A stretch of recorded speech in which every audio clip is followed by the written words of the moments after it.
Hepinize merhaba arkadaşlar. YouTube kanalıma hoş geldiniz. Sefalar getirdiniz canlarım. Bugün birlikte Yalı Çapkın'ın yayınlanan son bölümünü yorumlayacağız. Harika bir bölüm izledik. Efsane bir bölüm izledik. Yaşasın, sonunda Seyfer'imiz kavuştu. Suna ve abimiz kaçtı diyorduk. Bir fragmanla şöyle içimiz ufak bir bozuldu. Ama hepimizin böyle bir çok stres altında geçirdiği günler yaşıyoruz hepimiz hep birlikte. O yüzden ben kötü şeyler düşünmek istemiyorum. Olumsuz şeyleri çekmek istemiyorum. Çok güzel bir bölüm izledik. Hatta hepimiz şunu dedik. İşte bu cumadan sonra tekrar salıda mı yayınlansa bölüm vesaire diye. Çünkü gerçekten kafamızın dağılması gerekiyordu. Moralimizin düzelmesi, değişmesi gerekiyordu. Yalı Çapkını ekibine yani şöyle söyleyeyim size, buradan neredeyse teşekkür edeceğim. Böyle birkaç saat böyle bir sevdiğimiz bir şey izledik, hem de güzel şeyler izledik. Moralimiz düzeldi, toparlandı. Kafamız dağıldı. Böyle bir üzerimizdeki stres dağıldı bu sebepten dolayı. Çok severek izledim dün akşamki yayınlanan bölümünü. Neyse, girişi fazla uzatmak istemiyorum. Efendim başlasın video. Canlarım, şimdi barışma sahnesi biliyorsunuz ki zaten bölüm sonlarına doğru oldu vesaire. O yüzden böyle bölümü sıra gideceğim. Sadece önceki şunu söylemek istiyorum. Biliyorsunuz ki yaklaşık 1,5-2 haftaya yakın bir süre önce, yani biz 31'i izlediğimizde daha 32'nin fragmanı dahi yayınlanmadan önce sizlere demiştim ki bence Seyran bayılacak. Orada işte Tarık, aman Tarık diyorum, ay Allah neyse, Tarık'ı hiç geçelim, şu anda ona sonra geleceğim. Biliyorsunuz işte Ferit dedim orada müdahale edecek vesaire. Onun yanında olacak. Oradan bir böyle bir buzların erime kapıları açılabilir. Bence Seyran bayılacak. Hatta kürsüde şöyle bir elini orada tuttu, ovaladı, o detayı yakaladı falan diye söylemiştim. Tam olarak dediğim oldu. Ondan sonra işte fragman yayınlanmadan önce söylemiştim bunu. Fragman yayınlandı vesaire. Bugün zaten bir sonraki bölümünü anca izleyebildik. Yani dediğim orada çıktı. Altını çizerek bunu söylemek istiyorum. Seyran evet de diyebilir, hayır da diyebilir. Bu konuda emin değilim. Ama Seyran orada fena olacak diye sizlere söylemiştim. Şimdi bu bölümle ilgili spoilerlarımı, yani önümüzdeki bölümle ilgili spoilerlarımı bölümün en son videonun en sonuna saklıyorum. Şuradan girmek istiyorum arkadaşlar. Seyran maalesef ki korkudan ve biliyorsunuz ki Suna içinde babasına evet diyeceğim falan dedi. Maalesef ki orada hayır demek istese de ne kadar ki evet dedi. Tabii orada Ferit kucakladı vesaire. Aralarındaki buzların erimesinin kapısı böylelikle açılmış oldu. Böyle bir kalbimin pıt pıt attığı sahnelerden biriydi. Ve demin arkadaşlar maalesef ağzımdan Tarık kelimesini mecbur söylemek zorundayım. Tarık'ın ismini. Tarık'la ilgili sadece şuna dikkat ettiğinizi düşünüyorum. Sizin de farkında mısınız? Kazım'la Tarık ufak ufak sürtüşmeye, Saffet'le yani dedeyle Kazım ufak ufak, yani o ailenin yavaş yavaş ne kadar psikopat ruhlu olduğunu ufak ufak Kazım görmeye başladı, ama bunu bastırmaya çalışıyor. Çünkü bir para manyağı, para sevdalısı olduğu için Kazım bunu böyle bastırmaya çalışıyor, ama Kazım yavaş yavaş o ailenin ne kadar tehlikeli, ne kadar çok psikopat ruhlu olduğunu ve kızlarının nasıl bir aile verdiğini yavaş yavaş Kazım farkında.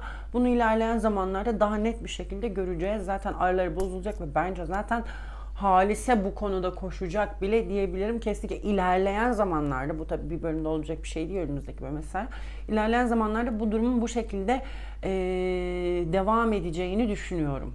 Altını çize çize bu sebepten dolayı arkadaşlar bunu söylüyorum. Bunun kesinlikle böyle olacağını düşünüyorum. Ve canlarım, gelelim Pelin meselesine. Adliyede zaten bir Pelin'le Zerrin eksikti diyordum ki Pelin de geldi, zaten annesinin kopyası gibi bir şey. Pelin de oraya utanmadan, sıkılmadan, gerçi bu kız neleri hazmetmiş, bunu mu hazmedemeyecek? Pelin de adliye sahnesine geldi, ama genel olarak Pelin konusunu tek tek kapamak istiyorum. Yani kesinlikle tedavi olması gereken bir durum. Ben utandım. Bakın arkadaşlar, ben dün akşam mikrofona elimi bastım zannettim. Ben dün akşam bölümü izlerken gerçekten yine ve yine tüm kadınların, hatta hepimizin bir yerde utandığını düşünüyorum. Yani bir milim bu kıza bir milim gurur lazım arkadaşlar. Yani gerçekten Pelin'e gurur lazım. Yani bu konuda Ferit'i takdir etmek istiyorum. Çünkü Ferit yengesinden, İfakat'ten, Zerrin'den ve Pelin'den intikam planı ile hani her ne kadar evlilik teklif ettiğinde çok fazla sinir olmuş falan ama kesinlikle bu intikam için ve bizi bu konuda çok tatmin edeceğini düşünüyorum Ferit'in diye söylemiştim zaten bunu da geçmişte. Sonuna kadar tatmin ediyor ama ya bir kadın olarak ben sonuna kadar utandım arkadaşlar ya. Yani bilmiyorum, orada yengesine işte o kadar çok baş kaldırıyor, başlarım işte şeyine de yengesine de bir önceki bölümde. Bu bölümde keza öyle odaya çıkardı. Yani odaya çıkardı. Benim aklımda da kalbimde de Seyran var. Ne oldu? Evlenmekten vaz mı geçeceksin? Git buradan. İşte sana ya en içimi acıtan ve midemi bulandıran sahne de sana dokunmuyorum, dokunmak istemiyorum, seni istemiyorum diyor. Yani daha ne denilebilir ki? İsyanım var. Yani bunun yani normal aklı yani psikolojik sağlığı, akıl demeyeyim de yanlış bir kelime olur. Psikolojik sağlığı, psikiyatrik sağlığı yerinde olan bir insanın, kadın için de erkek için de bu geçerli. Asla kabul edebileceği davranış şekli değil. Ya bir yerde iyi diyorum ama bir yandan hani onu da yanlış buluyorum aslında. Çünkü belli kız hasta. Yani belli kız hasta ya, ama tabii bunu da kavrayabilecek potansiyele sahip. Yani yaşta da değil zaten. Ferit de dizideki rolüne göre yaşı çok küçük ama hani bunu artık küçüklükle de bağlamak da istemiyorum ama hani bunu erkek anlayamayabiliyor ya da Ferit'in işte bu şekilde bilmiyordur yani, hani anlatmaya hala böyle çiviyle vura vura anlatmaya çalışıyor aslında. Bu şekilde ders vermeye çalışıyor. Ferit'in taktiği kesinlikle bu zaten. Ama bilmiyorum, ben kadın olarak çok ama çok utandım yani. Allah kimseye başına vermesin ya. Ben anca bunu diyebilirim sadece. Allah kimseye o psikolojik moda sokmasın diyorum. Artık Pelin'in kesinlikle diziden çıkıp ya bir de Zerrin arkadaşlar, fragmana da geleceğim. Pelin meselesini bir kere de konuşup kapatmak istiyorum dedim. Hepsini konuşayım. Fragmana da geleceğim. Bu kızın yani o anneyle büyüyüp zaten normal bir sağlığı, yani annesi hala Ferit almış, Seyran'ı kaçırmış, ormana kaçmış, bütün mafyayı bile karşısına almış. Hala annesi Zerrin yani Peri'nin yapmaya çalışıyor. Yani bu kızın psikolojik sağlığının sebebi bence buna anne kız doktora gitmesi lazım. Çünkü babadan oğula, anadan oğula geçen bir sağlık problemi olduğunu düşünüyorum artık. Annesinde de sıkıntı var. Hala Pelin istiyor diye Ferit, yani Ferit'in kızına senin nasıl davrandığını görüyorsun. Sen bunu nasıl istersin ya? Bu nasıl biri bana bunu açıklasın. Yani kesinlikle anne kız bunların doktora gitmesi gerekiyor diyorum. Allah yardımcıları olsun yani. Neyse ki dizi, yani gerçekten neyse ki dizi, ama maalesef gerçek hayatta da böyle durumlar olduğu için altını çize çize söylüyorum. Genç kardeşlerim, genç kızlarım, canlarım, çiçeklerim, hiçbirimiz benim için de geçerli, her birimiz için geçerli. Böyle bir muameleyi asla ama asla hak etmiyoruz. Kesinlikle ve kesinlikle beni isteyeni ben hiç istemem diyoruz. Beni istemeyeni, yanlış kelime, sinirlendim çünkü. Beni istemeyeni ben hiç istemem diyoruz. Ona göre tavrımızı, gururumuzu elimize alıp çantamıza koyup gidiyoruz, arkamızı dönüyoruz. Bitti bu kadar yani. Seyran'da çok saçma bir gurur yapış şekilleri vardı. Yani gurur yapması gereken, çok haklı olduğu yerler elbette ki var ama hani kabul ettikten sonrası için diyorum. Hani saçma yerlerde de vardı, serpiştirilmişti. Pelin'de de gururun zerresi yok yani. Seyran'daki gurur ikisi bölüşse aslında çok normal bir Neyse, bir sonraki konuya geçiyoruz. Ve arkadaşlar, hepimizin gözyaşının şuradan pıt dediği, kalbinin güm güm attığı böyle bir duygusal, gerçekten beni Yalı Çapkını'nı izlerken ağlayacağım aklıma asla gelmezdi diyorum. Ferit'in içip Kazım'ın evine gelmesi, sonunda Kazım'a hepimizin beklediği, hepimizin istediği o konuşmayı yazdı. Sen beni oğlun yerine koymadın mı? Ben seni babam yerine koymadım mı? Ben senin için kurşunların önüne atlamadım mı efendim? Yani şimdi burada gülerek falan söylüyoruz ama gerçekten sahneyi izlerken gözyaşım buradan pıt dedi. Yani o sahne gerçekten çok güzeldi. Çünkü bu Kazım'ın bu cümleleri duyması gerekiyordu. Yani orada bir nevi alttan ufak tehdit eden o Saffet Ağa'ydı. Dede, aynen o dede torun isimleri aynı, Mobil Saffet'le. İşte o dedenin, o Tarık'ın tavırları üstüne Ferit'in o şekilde olması, Kazım'da belli noktaların sonunda uyarıldığını düşünüyorum. Gerçekten çok ama çok güzel, çok ama çok duygulu bir sahneydi. Ve artık şunu da hani Kazım'ın yavaş yavaş gördüğünü düşünüyorum. Yani Ferit'i gerçekten tam anlamıyla bir yerde oğlu bir görüp zaten sonrasında kabul ederse o şekilde kabul edeceğini düşünüyorum arkadaşlar. Kedim bir yandan böyle etrafımda dönerken, böyle ben sizinle konuşurken o da beni dinlerken arada bir gözüm kayıyor. Gelseydi getirecektim sizin karşınıza ama gelmedim. Geçelim Halis Ağa konusuna. Tiksiniyorum. Yani tiksiniyorum. Halis Ağa'dan gerçekten tiksiniyorum. Ne olursa olsun diyor arkadaşlar.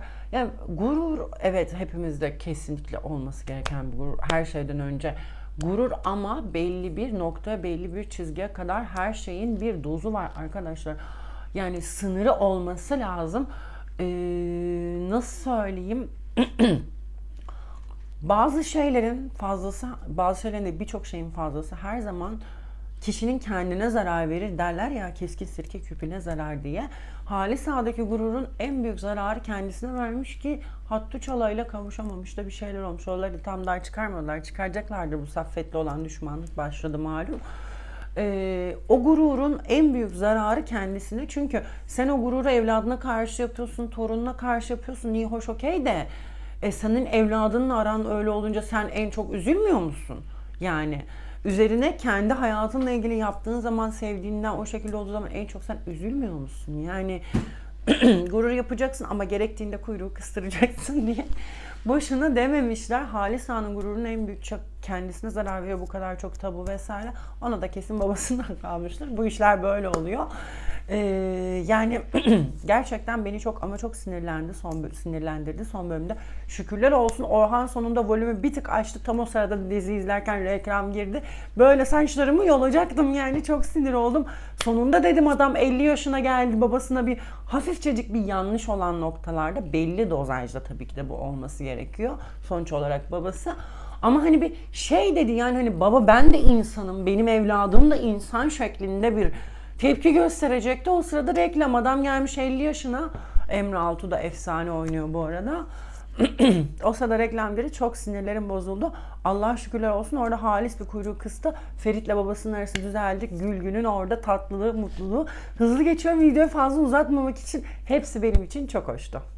Ve canlarım, gelelim Abi ile Suna'ya. Yani Abi'nin üzülmesi vesaire, hepsinde çok duygulandık, çok ağladık falan fişman. Şeye gelmek istiyorum. Beni en çok etkileyen sahne, sizin öyle olduğunu düşünüyorum. İşte Suna'ya yüzük vermişti, Suna geri yolladı. İşte pırlanta ne demişti orada? Şey demişti, notlarıma baktım. Annemin işte bana kalan yüzüğü pırlanta değil diye mi falan şeklinde bir cümle kurdu orada. Yani orada gerçekten böyle gözlerimi dolduran ikinci sahnesiydi. Yalı Çapkın'a dönen şoklar içerisindeyim. Gözlerim doldu. Yani böyle bir gözüm doldu ve yavaş yavaş bölümün sonuna gelelim. Ferit'in Abi'nin yanında durması, abi kardeş olarak olması, kaçırılma sahneleri, işte Suna'nın orada Seyro'ya işte hadi de gelirim seninle demiştin ya, hadi o zaman falan, el tutup kaçma falan, hepsi çok ama çok tatlıydı diyorum ve geçiyorum spoilerlarıma arkadaşlar. Bence kesinlikle vurulan zaten Seyran, Ferit, Fuat, Suna, Fuat diyorum, Suna Abi değil Fuat olduğunu düşünüyorum. O şekilde duyumlar aldım. Sahnelerde çekilmiş zaten. Zaten Suna ile Abi olmadığını gördük. Seyfer'de hastane çekim sahneleri biliyorsunuz önden yayınlanmış zaten. Bu sebepten dolayı benim de aldığım duyumlar, araştırmalarım neticesinde Fuat'ın vurulduğunu düşünüyorum. Asuman'ı zannetmiyorum. Bu arada fragmanda Fuat'ın işte kardeşinin yanında olması falan çok tatlıydı. Suna ve Abi ortaya çıkmayacak şeklinde duyum aldım ama tabii ki de biliyorsunuz tekrar revize sahneler çekiliyor falan filan. Öyle olduğunu düşünüyorum. Suna ve Abi umarım ortaya çıkmaz. Yani umarım bu duyum hani aksi çıkmaz, yani bölüm yayınlandığında bu fikirden vazgeçmezler. Burada Seyran'la Ferit Fuat'ın peşinden gidecektir. Zaten öyle bir çekim sahnesi de olmuş. Seyran ve Ferit'te ailelerin araya girmesiyle tekrardan maalesef ki ayrılacaklarını düşünüyorum. Ama bunun sonrasında Seyran'ın da hamileyim diyeceği duyumunu aldım barışmak için. Halvet olacak mı? Çadırda halvet olacağını düşünmüyorum. Yani o ilk gecenin hala olacağını düşünmüyorum. Bir iki bölümü daha var. olursa olur, olmazsa artık önümüzdeki sezona bırakmasınlar, yeter gari ya. Önümüzdeki sezona bırakırlar mı? Yani bu benim şahsi düşüncem. Zannetmiyorum ya, bir hani çadırda değil ama yani bir kaşla göz arası bir yerler olmasa bile Seyran'ın barışmak için hamileyim yalanı uyduracağını düşünüyorum. Yalan ya da doğru, yani hamileyim diyeceğini düşünüyorum daha doğrusu.